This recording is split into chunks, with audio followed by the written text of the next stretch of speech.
أعوذ بالله من الشيطان الرجيم بسم الله الرحمن الرحيم الحمد لله رب العالمين الحمد لله رب العالمين السلام عليكم بعدين غامبيان كول بي مبدي املا بي ارجمو جنواري كارو اتل مواني فلو بيلي يا جمال سانجي ناني تلي كلين على لنا ما سوتو سينون ولا بي مبدي املا بي ارجمو le vendredi bi le 22 janvier 2021 ala nin toñindirlante Sénégal le TFM le Sous FM le faniya man nafa solo Sénégalais le bi UDP ko le coalition alle Alpha Sall ñol Sidia Dia ñol ke fanke lonnalti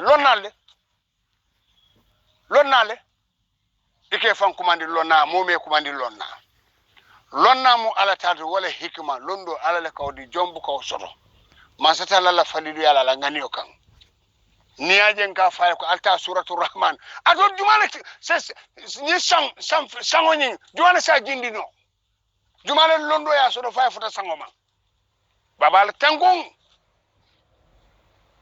wotal siyele tangung ale banko tiya fani akan nga men fali kunum biale kuba akala bankundin ha baro president kendo mulda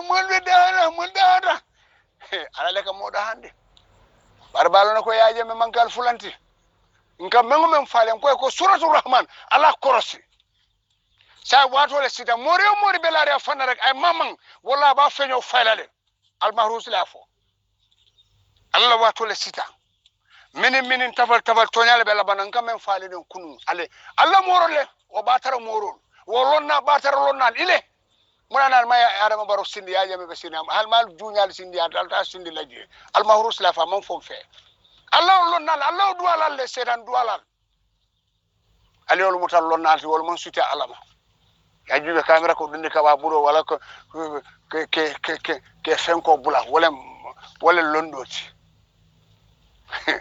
mo ba ko man feet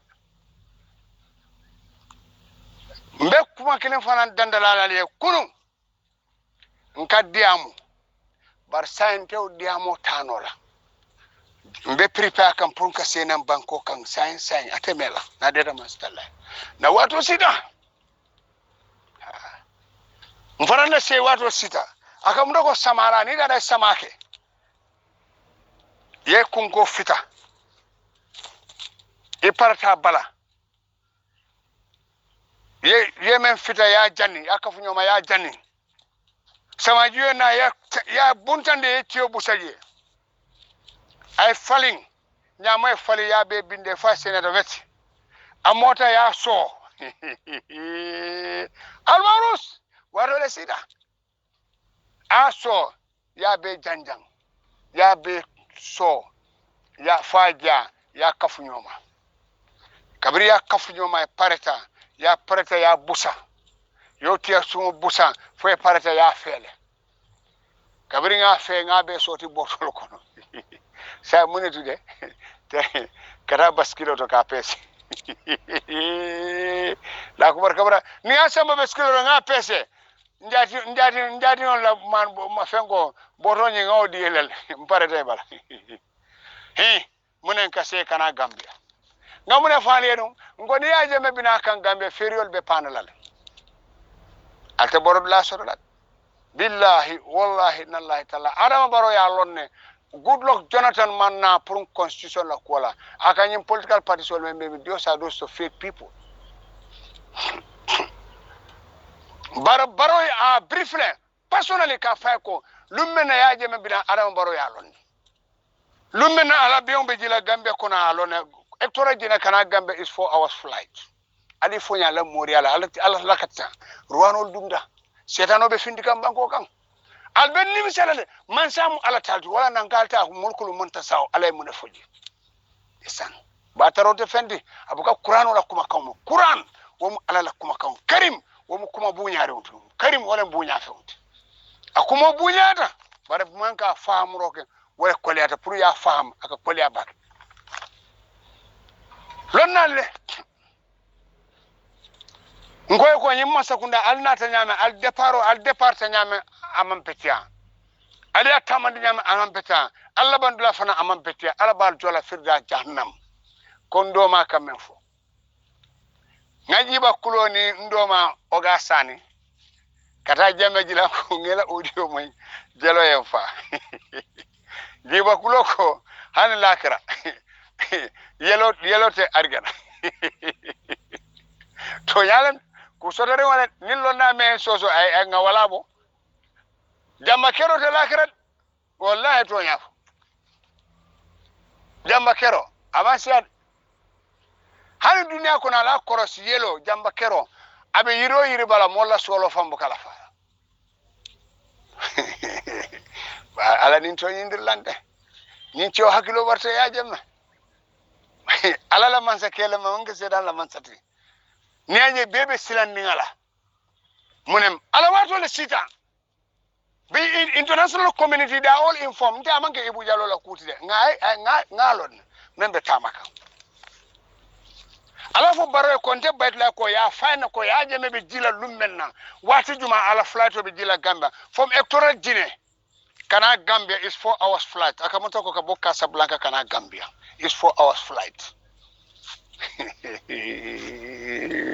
lakbar Gambia be diala lakbar tonya be sabatila de ale lañi mori kalandang imam wo fenge Ousmane Fofana ako karamo mayr kullo men sika ka di Barrow la kullole akbar kawana jahilo de fendi ako way kullole sika ka di Barrow la kullole setan kullo hey wote aram Barrow man sayno ala ma ka bala mbam fole man sabu ka kere ka di mola noro ka sawne la akbar kabranda hey altala la fisamanta ka bondi jutole ko nso faale atol dum alka jutu molla niaje hanka bi atol jawra kabir ya jame ya bondi akadiyam molman sila bar ya jame hana kuma da pet yudi bin kolo kada Adam Barrow ibe momo kamotole jolbe kuma la pat mun kama ti ya faro munen la jamio ala men ka para ngoy ko ni mello na men so ta salatal ala nabi kema saba tan saba anin saba billahi wallahi taala yesal jomu de be senane kag ya wirdi al ikay ko mlafta ka ya jemala makamo nyininga masatallahi abe min to le fara man sa bantale be fama bang akbar kabrana wolne be sonna la jahiliya la hey nin cew mankal fulanti al manke fendi niye ama fendi gambe banko kam pour mun kamma a fendi dale pour kal kawani dunya la altala ye hakilo diala kay fendi banko kan pour ka dunya tendalla bale ko atol al ko jolal manke fendi atol man nin ko lefo al ko jolal te fendi ale nendiro beke jolal ba ale kuma be fo ale kuma kolen ba bi alla tol mo kilim mi alo men bu kam malu bani dingol wala ka fo baytula ke nenne adinal ko ngenne ay am proud of it dingo men kata halalote ay audio bonde ay ndabi fatol bale furta harba dingol atol bale furtan dol tibam wa atol wuru nyaale senata dol tibam dal wuru nyaal senata albe mol bane nal bang fane akan biko alman bangota fane akan ni londo babul munana be tapale akan nal ko ko tengal nenne o kan kontane bakal wodu man ngabu seranga bo doma ani bu pembe won ka jomi ngalla dak I'm proud of it parce que jahilo le matulti ni memman tonya fala be tonya e maja al ko to londo balbul al ke kibirti nyaro bar sitio membe kokole la selum bu ko muta selum ko ay selum aka ayo mem muta si selum wala ngalon nta bay fla ngalon set bare sel dundu membe kokole la abuka fono aka mistake aljube al control manke fendi al control manke fendi jolal ndol te fendi ha marsa ko ta molma nte killing nte baytulay nte me alon ko de manke fendi jolal kono nte ngal bitongolo wonyante kelal bulu kawando te aliye lonko aliye tubo sende ka toni ndro man betiya nente kelal bul al dino anenta gole ku ale islamu dundi alla sondo moto ale hasidi abonni nte kelen ngal bitongol al kaw nendiro men beke jolal ma aliya ngal break kal bitonglo force kono kuyadia aliya lo tak anim parta momola nge mambe lakatindila ngala mo jamale lakatindi e manke fenti adi kala fenti billahi wallahi nalada mena tonya laka membe mbulu faniate mbulu ku sena wala be mbulu na tonya wala be ala ko be na tonya ka kana sila wana fo suratul rahman e ako musa ko ta firawna kan kana sila firawna be faniala musa be tonya ay koloma kale fulani kale kana la kiline ka do ma alba do mala baytulale afo bi ale kuba akala bankundi albe tika la wani fengola hawani hako riba man bete albaji alkongo bukana baraka almeta haka do mola mandin kol ndete maslahalat kilima ke fo fulama ke fo sabama ke fo mentada fo siata cemwoti so nga bondi nda bondi al atole ake nda bonyo tele albe diamna le badi ngole ya bula ye dino tinyale fani akam ndenda men ko homo islamot ngal ke cibiri wala andole nga jolal tubindi baranin tole wala bo minto ale mol men tere la banko ka atol man sanji teme sabok soto gambia alkalo tarik fobalo me alon ko man bedia alkal fo wara ko atol sembo wata atol kulelo moma mello hey alqur'ano mu sora ceme sora tan ani nani ite harfu dolon do fane dolon alante motandi tonya ikaramo se to senon dilena bal altalla sibonni men ay men dila wala sahada karamo men dila man sata la men dila ay wala alay wala bo men dila wala fi sada karamo men dila wala man sata la fa wala langni ka dila wala hikmati o dal tangon ala fama ji ni ka tinya allahu akbar wa mu ala damarisi o plaso atole jele ngaba jola man ka fenti fulo man ka fenti surwa man ke fenti manja ko man ke fenti serero man ke fenti bambaron te fenti atol doron atol en fenti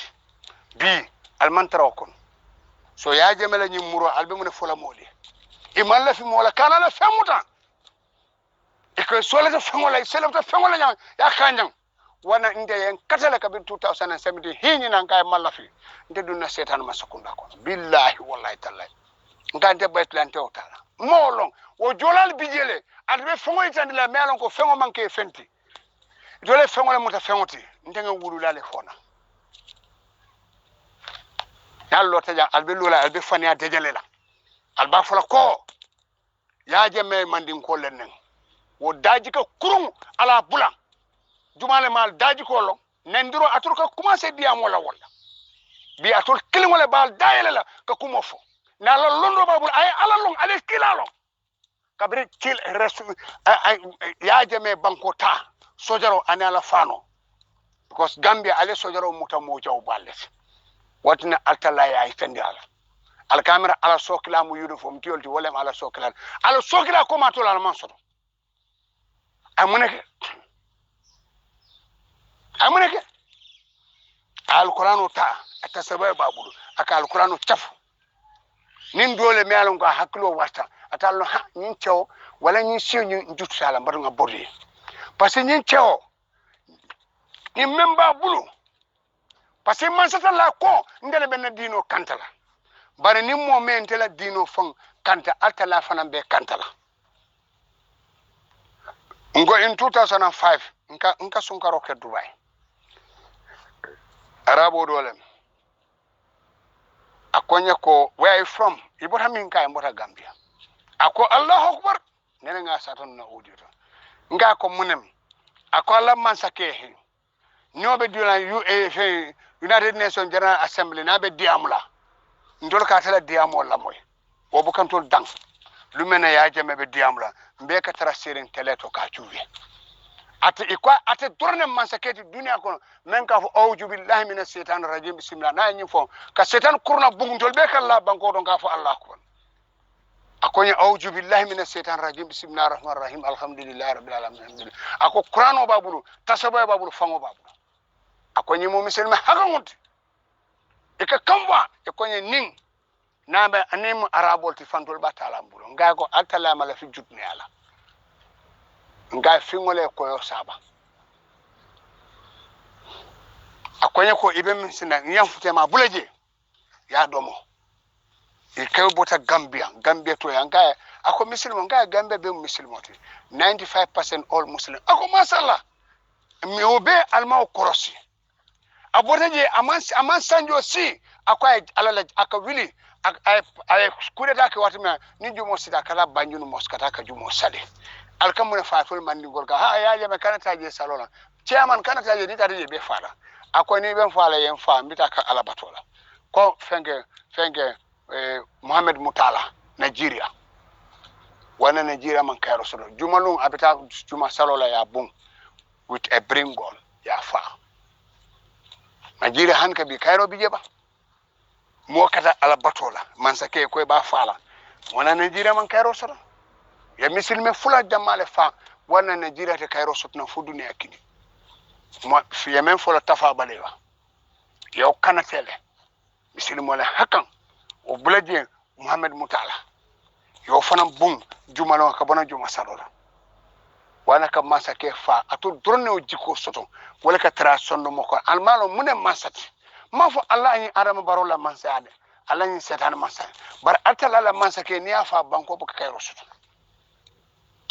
ayelo ka bon banko kana ka fitno wudu futu me alon ko molbe kasara monakata liberia man saya man saya koleta alala fisa mantel yaye ya fa wana man kayro solo ngai ko jube abe sirin alala bun ko sengo da kada salola jaman bato banjul aman sanjo si ay jaman ala hakilo de la jaman lo paleto monene make dunia wo be atol na law dino be alma hakilo solo ko nyin ngani chome nomate nyentol dang alaya o be man kalbula al be man wasade hasidiabe faral sonno moto atada kotake abijan abe jamo lola albina ka woduma man ngol ka menge katala ka fondo lafta ka jamo na ko dile ya be pasar eta ma nyo futu fo sa ya jame ni tare je ka fo ko alta mason ko mandena a mason nyin ka jellem o jubere ala han ala la bungal sasika alta ma nyo futu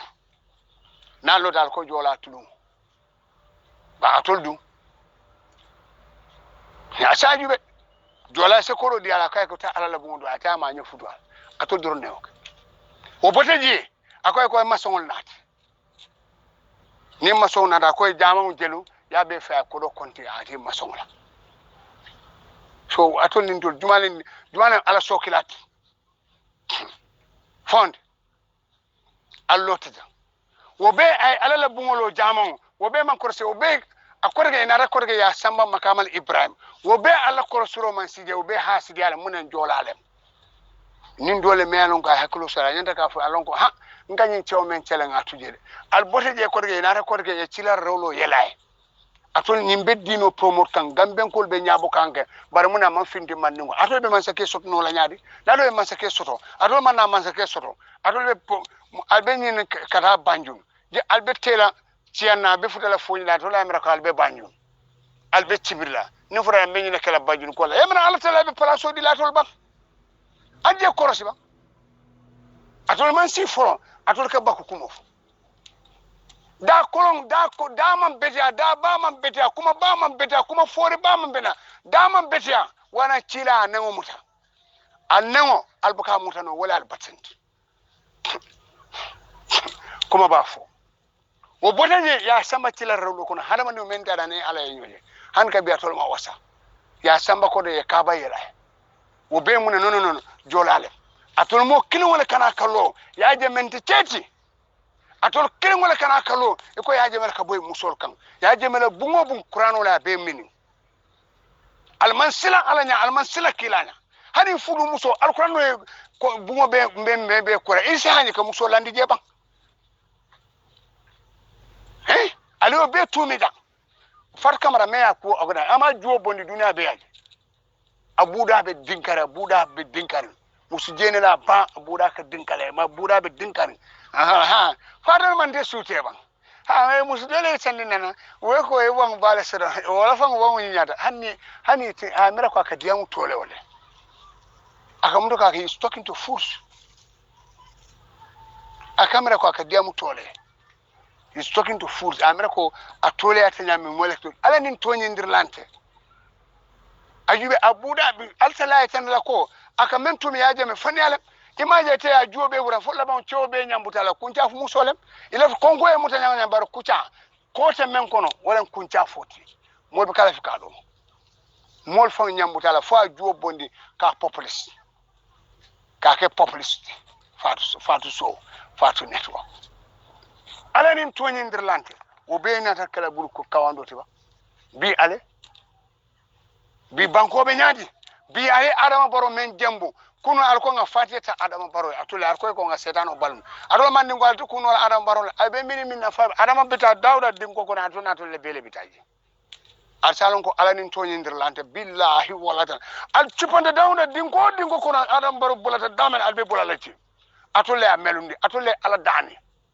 atole a melundi atole a ditande ko adama baro mo masake kendo lati mon kama burew pour ay koro ay bankola na fulo diala ali atili maria wodrone al sajay nyin dron there's no other motive wodron male and that's the hard fact you not agree with me that's the hard fact and walen tonyat fama eh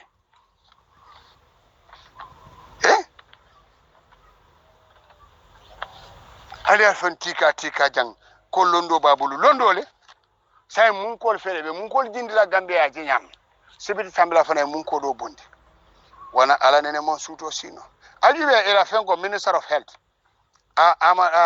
Dr. Ahmad Samate contract ko ka hospital maintenance ka peinture adi adomala bakilin fakilin you see the mandika technocrat ningi were contract ko adi adomala bakilin fakilin pour wosa konti ay mewmen konti je ya tala la akbar see this ala is sleeping ala ato albe succeed no la nyaadi ala fonye ajube RVH ka maintenance e ko wo se lion we to nyal fo manigo mo press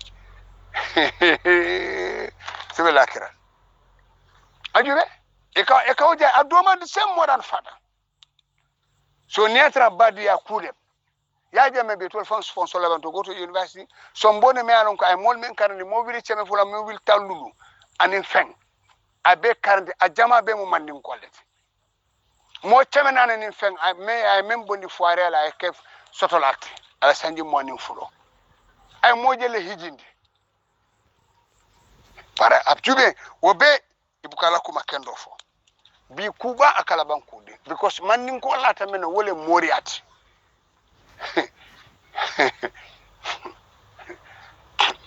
utol damale londo sodo utol damale ko kudani alabul ala dilala wallahi han kafiro la kunko ni atara wolem atalaka wal ni bo sifalake wallahi kafiro la kunko dite kala je bar workati yo men sodo muslimo bu kaw soto man se tala soro lem famro lem ka nyama bare ngata ni boroma ajube amas kata jane akonto muskala erabi a Liberian refugee. He came to the Gambia. I njane kontonta. A refugee, me alonko ama bamalo ama famalo. A konton muskata tlet. A Liberian refugee, a country created by America. Banko me alonko America le ya tunka ka jindi dunia ko. Imaja korata ka wafi. Awafi isfasidi ma wafi kedoma. Adu yunbe mu UDP supporters lot. Banderi moylalde bar ala ne masidon fatu kamara fatu so akema million fula viri chama fula ala buka bijo aka kunu ne jo wala na masata ala le mansoti malon ka buka bijo aka kunu ne jo yemen be fi ba jelal alila moyala banderi kawle sata criminals li moy hakko ci Gambia so dañ lañu jox heads up ngeen understand as we speak Amadou Diané police ñu ko bëgg declare wanted in Gambia dafa taw right now he's out of the country he was in Dakar am ñu ne right now in America but he's wanted in a piece of land which I got three individuals so you know legi am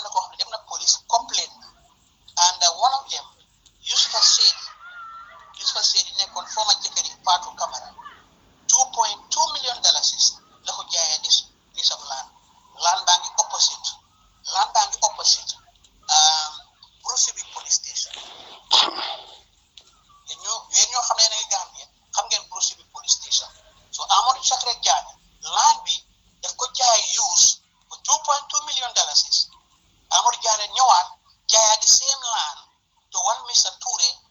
Toure bi is from Gunjur is a Gunjuria is from Gunjur Toure suma juumut moom Tech World petrol station moo ko moom right now Mr. Toure mu ngi bill ci land boo xam ne Amadou Diagne jaay na ko use for sale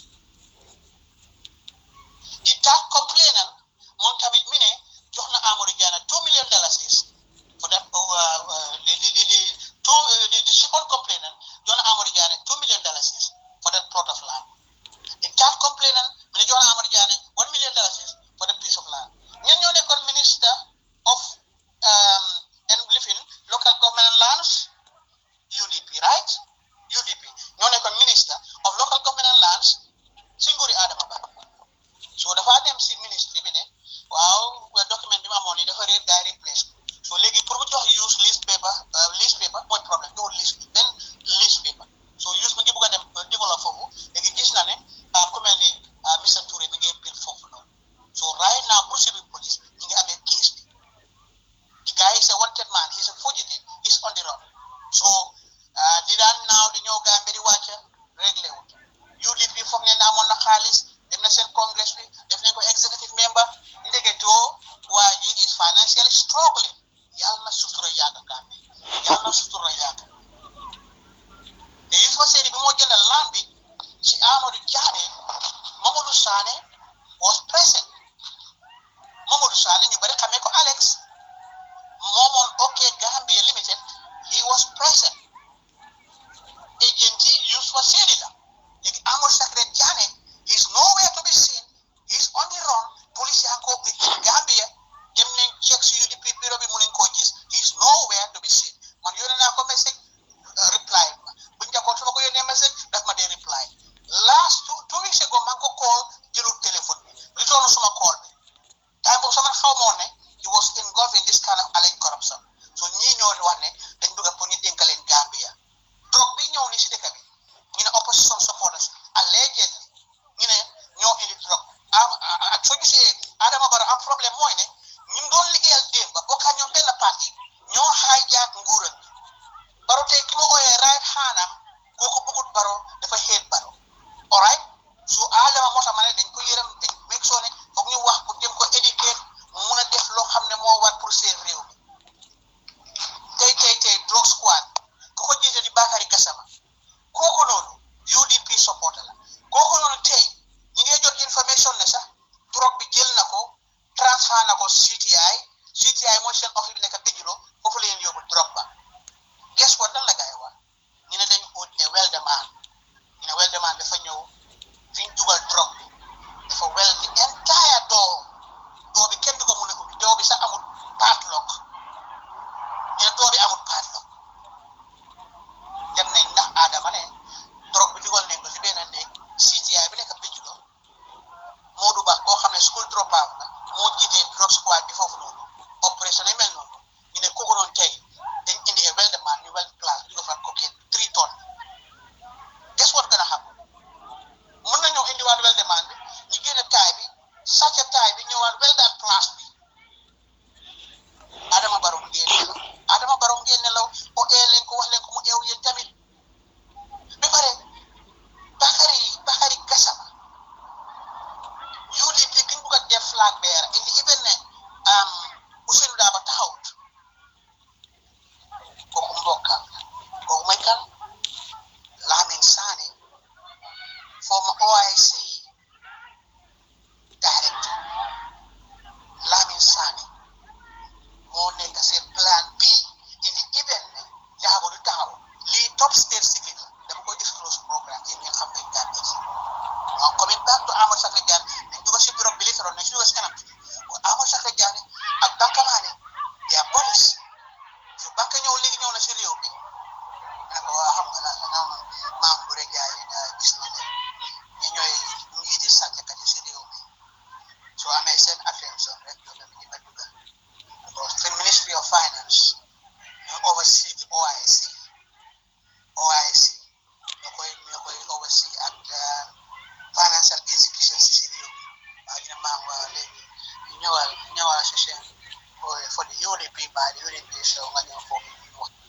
So I'm being am well.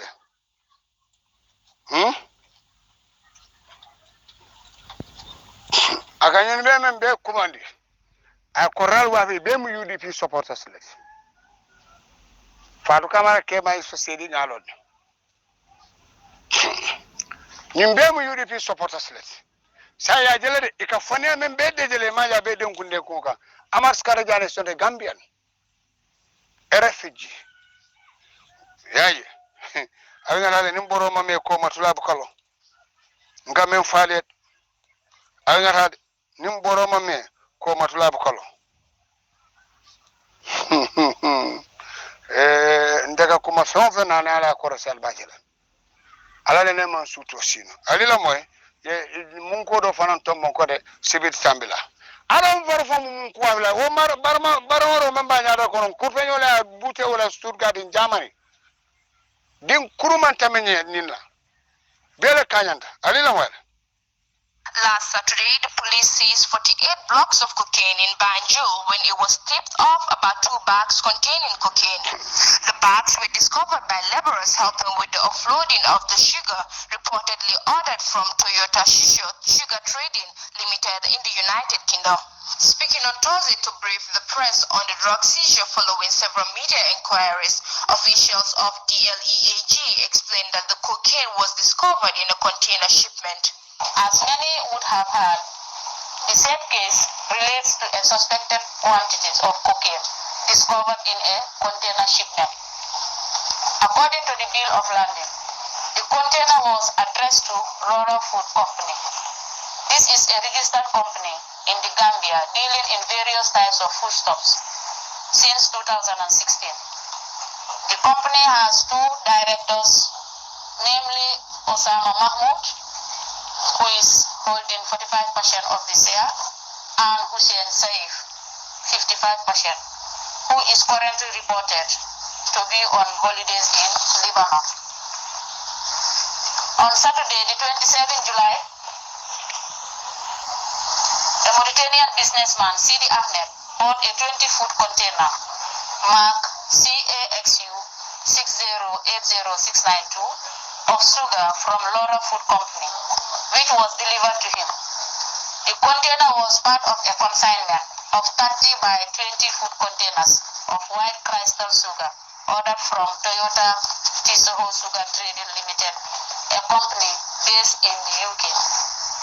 While offloading the sugar at his shop at 15th Street in Banjul, the laborers discovered 2 loose bags containing 20 blocks and 6 blocks of what was suspected to be cocaine, respectively.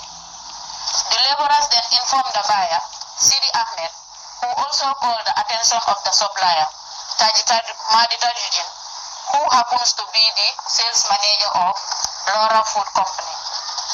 Madi then instructed Ahmed Ali, an employee of Laura Food Company, to go and verify what was discovered, and upon providing feedback, Madi came to the scene to see for himself. Having been shown the blocks, he instructed for the container to be escorted to their warehouse at Bond Road, and then informed his uncle, Mohammed Nazar, proprietor of Kairaba Shopping Center. Mr. Nazar then contacted Mohammed Zaid, who advised them to contact our agency, that is the league, which they did. She admitted that combating drugs is becoming very challenging by the day as traffickers continue to change concealment methods. We have a strong command that is overseeing all our border entry points and working tirelessly to build the capacity of our operatives while engaging partners on boosting our interdiction capacity in relation to surveillance gadgets and equipment. These things are very important if we are to make any meaningful gains. Laura Food Company, to which the container was addressed, is a registered company in the Gambia dealing in various types of foodstuffs since 2016. The company has 2 directors, namely Osama Mahmoud and Hussein Siaf, who is currently reported to be on holiday in Lebanon. Jaka CCJT reporting for the... So mbea mwele. Nyemadi forbidden akumasa. Last year, ya mutanu with a container. So in the report la mindole.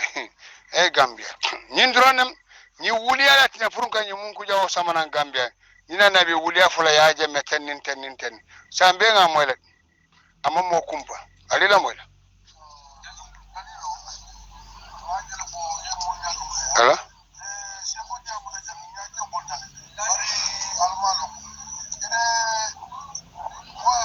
experienced police officer, 22 years. He's a man. How can you rate the security of the country? For the past 22 years, and this past 4 years. With all these reforms, what reforms are the key? Senegal level, yes. Na security be Senegal level, na economy be Senegal level, na business of Senegal level, na ba Senegal level. I have my Senegal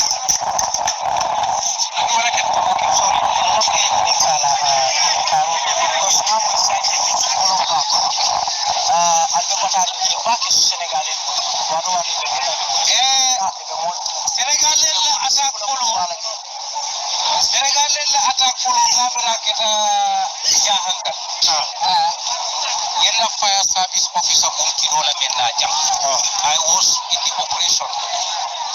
Kolkata was seen. As a CIO officer. Ghana report all this. Then what action? No action was taken because the flag is alive. So that's any supportless support. Ya jammeh tilo jumale nyabe mala yena yala security bungambia banko kanja. Mfang terima. Fatoto koma. Ikafa ba fili tarawalle. Nkafunyo ma ba adoma keo. Senegalel bodana Senegalel nimotol ni amokal. Inata isato ingate. Kata kaubul kidola. Ka samba. Tamba. Abebulu karjelu. Ka kitindi. Kumanfoje. Awala ko jutuna ide walaje. Jutuna le ko ko. Kala ko sama ya tin tawnte ya. No, sama.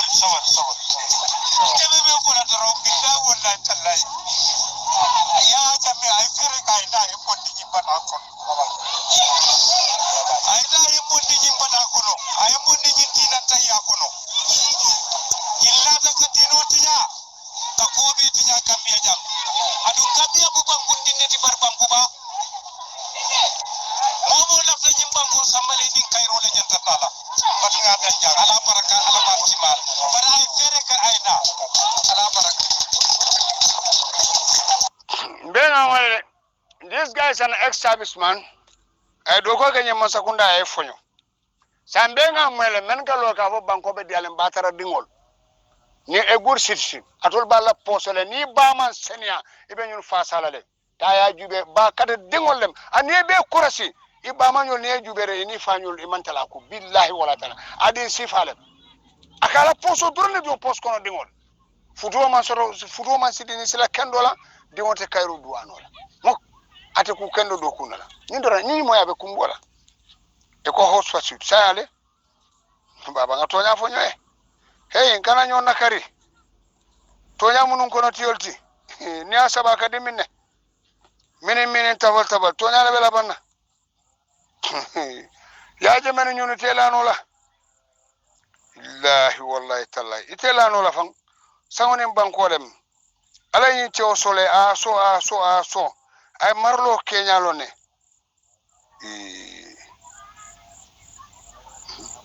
Ite nyun lano la. Melon go have a system. Alone mune mansati. Alone. You can compare him with these evils. Eh?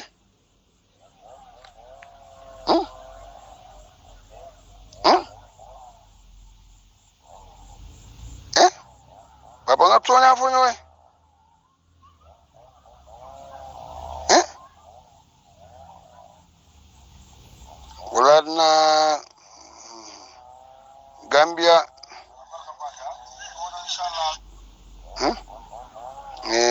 President Germany ñun manke kilenti billahi wala ta e manke kilente walatna ndesan e Gambia walatna halamadingo ikata nyawonyang to nyafo ikata nyawonyang to nyafo ikata nyawonyang to nyafo bare kana ka faniya fo ka faniya dejele assalamu alaikum sandikante ko jote yodo san Gambia da Gambia be tembo men to biya garawta Gambia be tembo men to bi Gambia garawta bakel a Gambia garawta bake it's very sad man samu ala talati Gambia man samu ala talati billahi wala taala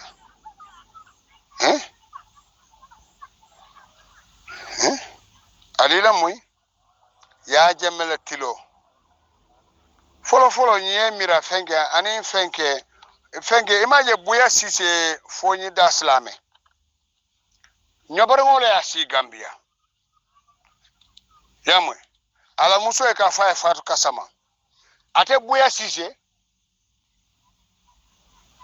se mafu haidra fenke se ambola haidra talib wala sana rafanki ye talibe ala awulu dingo adama sise awala konomande yew jubede men ka tiga men ko ka loy ka yaje melen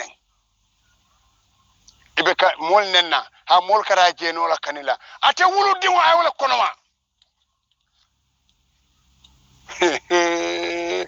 ako koliata badi mandin ko buya sise hanande awulu dingo awala konoma adama sise ntol jolal ka fole na siko new musu sifa futu eka lakatile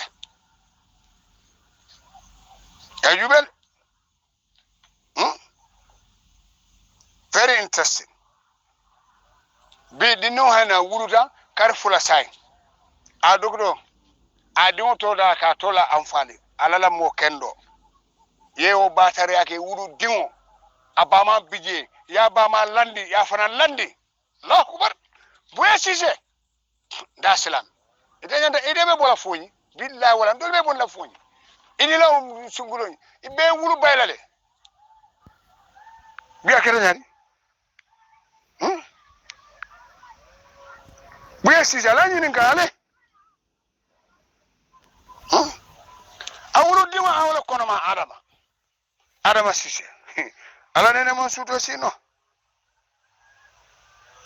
ani atol basor musol ngamoy APRC basor musol ngamoy ko UDP kol be o malbal ya kekan atol UDP kol minal kan normal sobron debe mal debe la ay ale tanko met ndole nga basor tay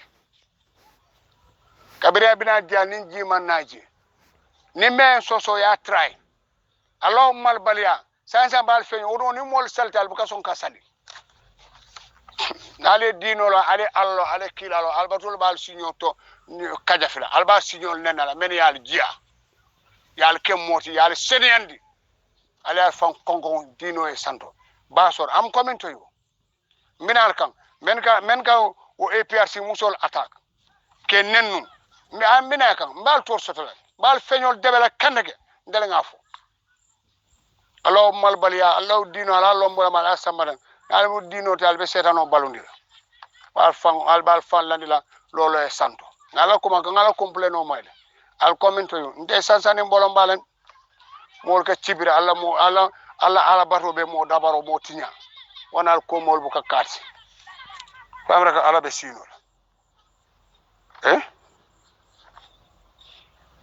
ite fenke imamo tintiba bakar kamara iko dumburon gol ko Barrow ya dingo sacrifice ya jame fana dingo sacrifice ni ya jame dingo la sacrifice din juma la sacrifice ni ya jame dingo la sacrifice ita sambal no makamal Ibrahim na dingo sacrifice ta sambal tilar rolo kono na dingo sacrifice dunna kaba kono ita kaba yella ita la wurunya kabirin duniya ro wonna ne me sungolo kaba ibuka malu ya jemela imam folo ke samba hijola ama samba o sanwa sasatale mun ka mamanta fo hiji fulanja ya jemela ta samba makka jongo ma nyon jongo tentno ya jeme be nyun sopla la manola tindiba manke aliati ko ya do fe domo wala bonnale adu balu bulu bayle len telenga fo nyi kono ilaw imam ya malbal ya imam la nyun kurtu fala imamodi ibuka malu ngo ya nge koto ma majanne bolon kamara ale nde lakatin la science ibuka malu ire melong ajube ala ko rabe ni sonkole lungolu iko ini bolon la muso iko do ma men fara science bolon men fara science men galonu ka aje men kunu abe mano dila la be domor di alba domola albital be alba fela te garanto be bulaji al men mira wala be albuka silang mo buka nyinya kale ali ajo nyinya la a tira ko ni mo nyinya ke nyanda jola nyo nyinya la wala ya jaya tento baratul bu ko ke jongo ma nyon jongo tenno be ala tenno le ajibe ini bolo la muso be sonko la nyi watin kono fo ka fay ko ite ikoto man men be ka faje te ke fa ite boa kesen yarfa ite imamo me alon ko boale ni sudo side yitti ite la fala ya jemala ko ila boa ya ni ma stop funi sansa be soboron debela sansa be soboron debela ila boa ya ni man sifo sen mura la change ite aytije bani me juo soro yesi tankon sansa be fenyo debela le funi ko boa ding boyar fam boa ya la wala ne yefa baynan ciya ina kana ntola jang gambia jang kana ntola foji jang kana imana malu bale diwo doro ne be mamana mo lesla kendo wote wo kam malde bare ni lesla jaw ikalonne nin ko liala te kay kalonne ko lesla jawle ko abaka malu hani a joku fa senate ase nen ite ngata kam monen boa ding ni sudo sida be tila bita mol kasara e be baade wotuje be baade wol kasara muso bolola muso yolo foye ke song ga foye ke te boa ding si o te juo parani e be tela sign kana muralia billande la ngaf ya jama kanale e be juya findi la tindi bakon atul bu ko mo la nyaajo malbal ya kumo rek allo malbal ya dantale ndoti cheno dilala anymore you deserve no respect alman ken la sila ken ni la sila ken le kamalude ni mo media konko e bonan do fe do mo e bondi ina fonyi kono ina asi fonyi nge tobro fo bi kada moti be kurso fayla ibe imam yakala dan kato ding boa ding ala boa ya ba sedle ya wala je la fla ya jamala bar fo nga pare kamar be murlana next audio ite kan ani ite molamin touré molamin touré la ko en jakalle ite molamin touré gunjuru tencen jamon ya jeme mello ikata o ke kamol karande qur'ano la pour e kodo soto ite mo halakire men ko nga alqur'ano karang ya jame la tae nga alqur'ano nga sontele saba e kata o karam mumto jamon we mello kamo feleje kamo membije o jamon to kamo fatale faka fulod fo jio ka jamon ma ni jahilin alite mola min tura yale fata malu bungole kono ay sunguro kono ma gunjuru fa adunda malo kono ete fona be fala nyi malo la kono billahi wala ndele ngafo ngal tanyo dole bandin dramele ata kudale ngamre ko baba de la woliya mona ma bade no woliya wala ala nin tonyi ndirlante dina nyaado ngola tol mem matul di jahil bale matul di alle nyim banko tinyani fani yalla barabe ko lema wo jamo billahi wala ibe murlale mo melon ko ila tubo me nafa jahilin katara sirin kodo rek ikatra ba nyakul ba malala ko mu ko sun koto bara ngara rek adila moy jatola diamola. Okay, people just listen to Jammeh's interview with the Press TV. Very, very, very, very educative to all. We were better off than they were. We were better governed. Before they came to Africa, there were no prisons. There were no death penalties.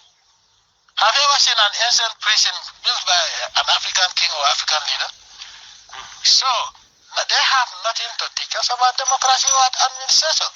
In fact, let them mind their own business. We mind our own business. Partnership, yes, but partnership based on respect. If they still think that we are slaves and they are masters, they are wrong in the Gambia, and I'm not going to compromise.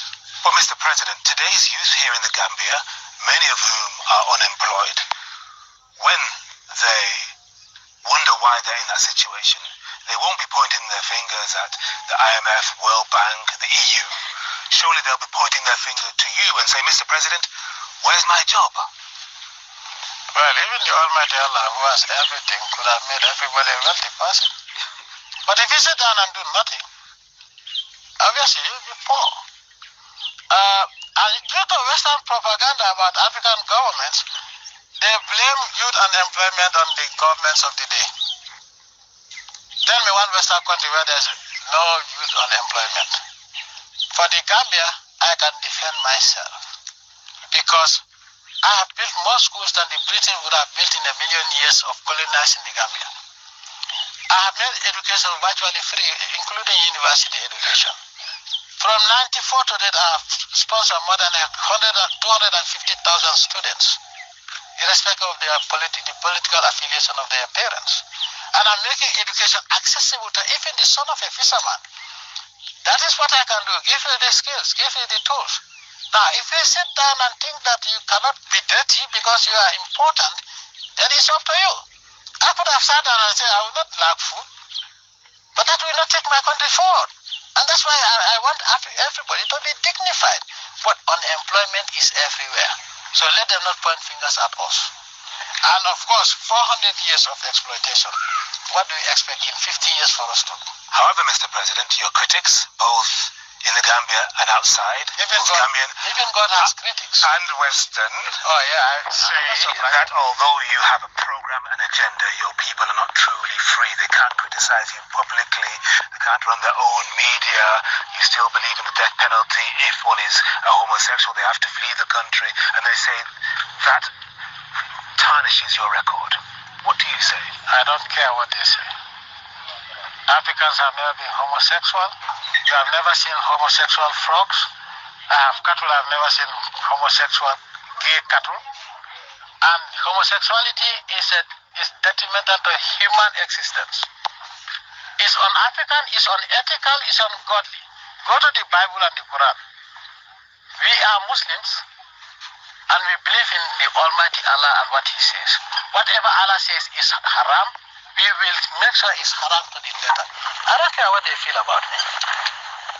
I didn't introduce the death penalty here. I found it here. And the British brought the death penalty to the Gambia. Before colonialism, there was no death penalty in Africa. Don't you know that? Go to history.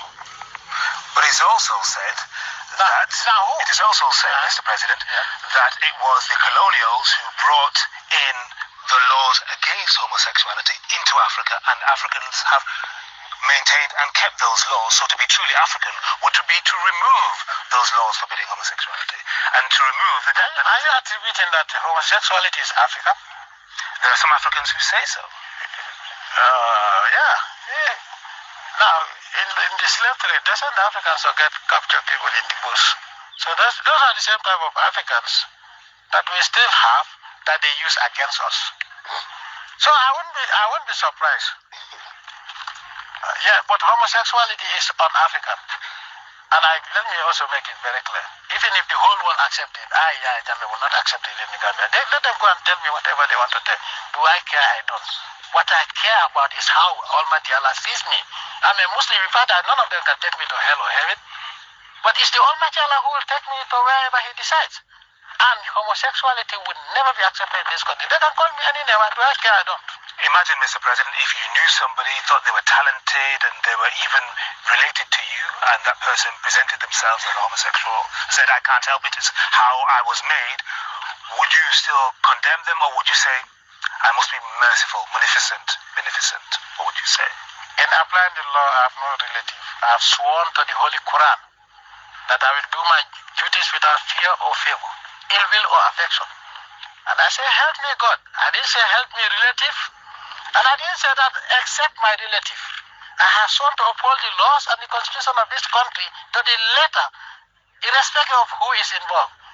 I have an operation called Operation No Compromise Against Corruption. I've sent people, some of my brothers to jail for that. I don't compromise. I don't have one set of rules for the whole country and one set of rules for my family because we are all Gambians. I'm not even above the law of the Almighty Allah. So, I'll be very happy to see a relative and I will set an example. I have no example. But there are many, many Gambians. Gambia has a good, strong diaspora in the States, in the UK, elsewhere.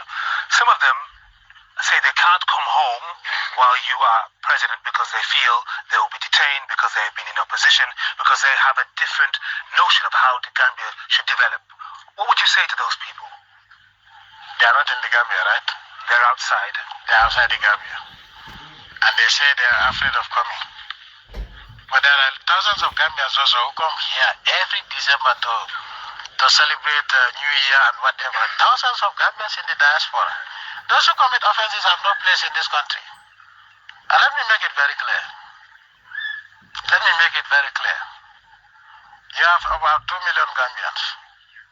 And if you want me to sacrifice those 2 million Gambians, their well-being and their security and stability in this country, I will not. Yes, that's my philosophy. Yes. So they can stay there. Well, if I would want to come to the Gambia, they think that where they are free. Let them practice whatever they want. Okay? And most of those people are not, they have denounced their Gambian citizenship. Now, those Western countries want to use them against my country to destabilize this country, they will find me here. And that's why they are afraid of coming to this country. Mr. President, you are known to be a devout Muslim. And Islam is very strong across Africa, but we have representations of Islam in parts of Nigeria, other parts of West Africa, and even in Somalia, which some find extremely terrifying and frightening. What would you say to those people who believe their jihad is one of bombing and killing? They are not Muslims. They are just criminals. They are a disaster to humanity. They are an insult to Islam, and they should be wiped out. We're talking about the likes of Boko Haram. All of them, I say they are all horrible agents of the West created to tarnish the image of Islam. The Prophet ﷺ conducted his jihad. He never burned down one church. Remember, the churches were there before the Prophet ﷺ, before Islam. He never killed the Jews. He only fought those who fought against him as he was preaching. And those who repented, those captured and say, La ilaha illallah Sayyidina Muhammad Rasulullah, they were released. These people, people that I say, La ilaha illallah Sayyidina Muhammad Rasulullah, I'm a Muslim like you. For the sake of Allah and the Prophet, let me go. They execute people in cold blood. These are cold-blooded murderers that have to be wiped out. They have nothing to do with Islam. So what type of jihad are these people talking about? They are false. They are criminals. And we will not tolerate them in the Gambia. Mr. President, this is my second time in the Gambia, and I see a country where Muslim and Christian are in harmony.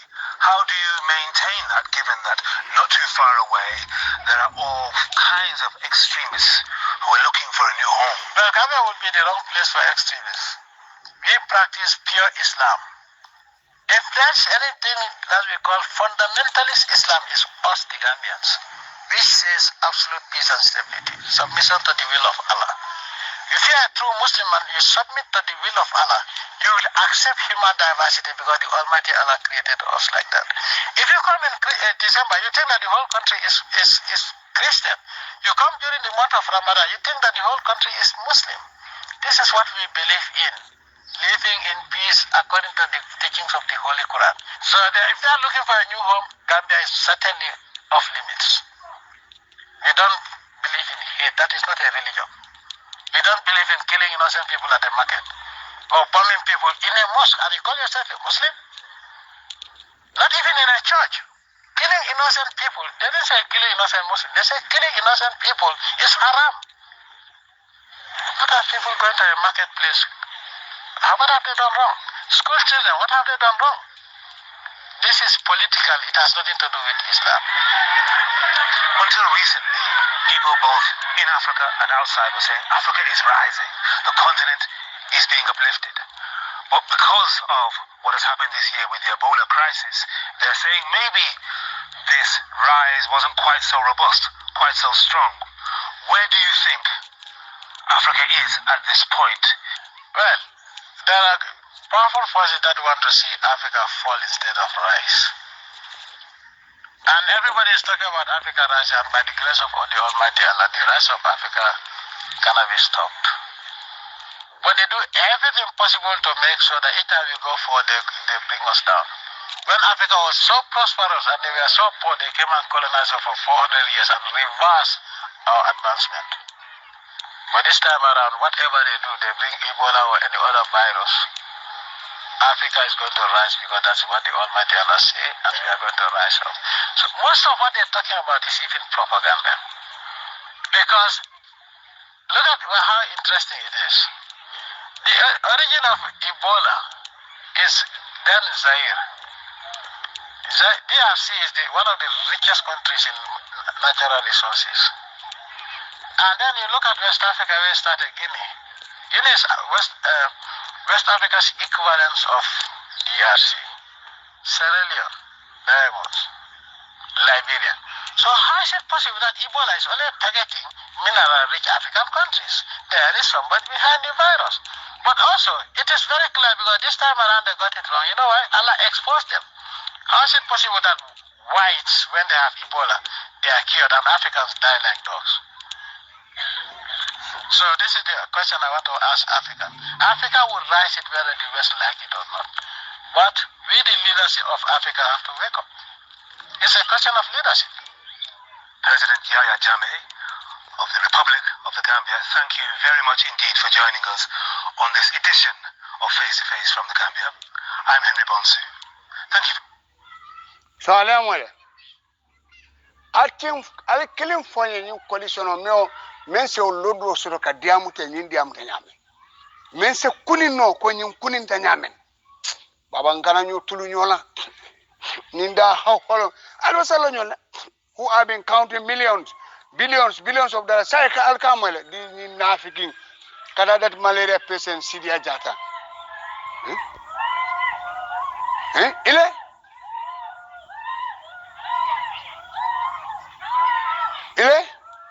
let come ile men ka million konti wotumo ile bi these idiots, these criminals ni mo salteron banku jaw fele dim kurum ko susula faru these criminal gangs in a form of champion of democracy and human rights ale foi ba ma rights o de fama muna na ba fudu sila muna na bela le fama ko ale yininga human rights ifama muna na ba ma kela ko na nyanto soro muna na mela nyaaro e al kanal fudulal neng al kanal dino nyang al da sorong ali den ani de sir kijera edego edebe ya jemele sitindila ala nyi coalition o be ko na lala ma ko la krim fama la ba siso kan no barako ide fam folo e ba man so e fama usen da bole ba ma samana ay wulu usen da bole wulu ifana da ke nyambo jumale ile futu tijani ba ma ni fama tema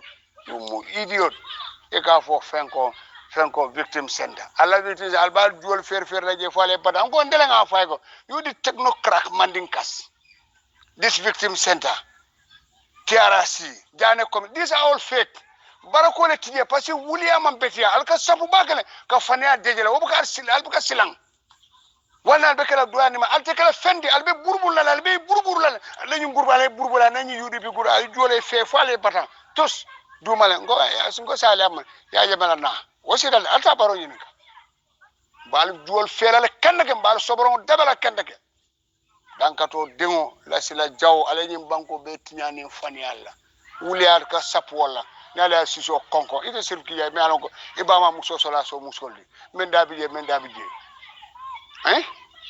te dankato din dolo minna din bedanala jang anal badi malen baytula al mahrus bedandara dilaton yudi fi ngol membe basol nal man tenku bal tenku delal beddanal janal badi malen baytula al mahrus a jamaat babil masitar